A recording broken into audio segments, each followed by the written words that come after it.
most of the countries, about 54 countries, have revised their NDCs, which to me is actually very key in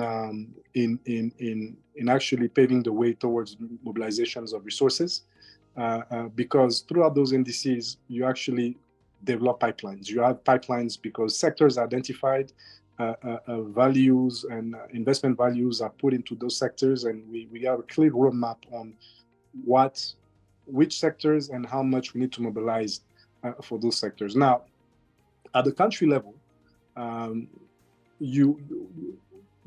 the reality is that in the global architecture for climate finance, it's likely to have development banks, national development banks, actually being the lead in terms of mobilizing those resources.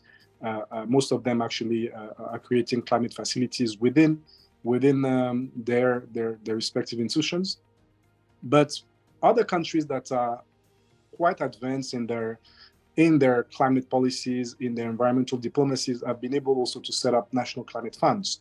And national climate funds, to me, are the natural leads for mobilizing resources, especially when you talk about grants and the ability for those national climate funds to define programs and support the creation of blended facilities, in which you will have grants, of course.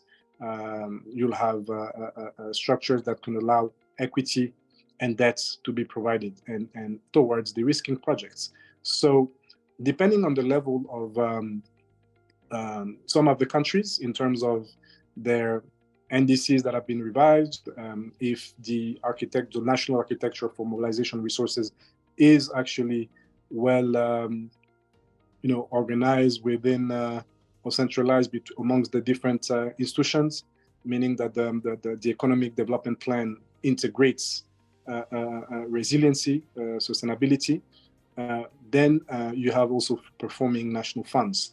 But you also have performing the national development banks, because they all work all together in mobilizing resources. And then, of course, paving the way for private sector to strive and becoming more resilient.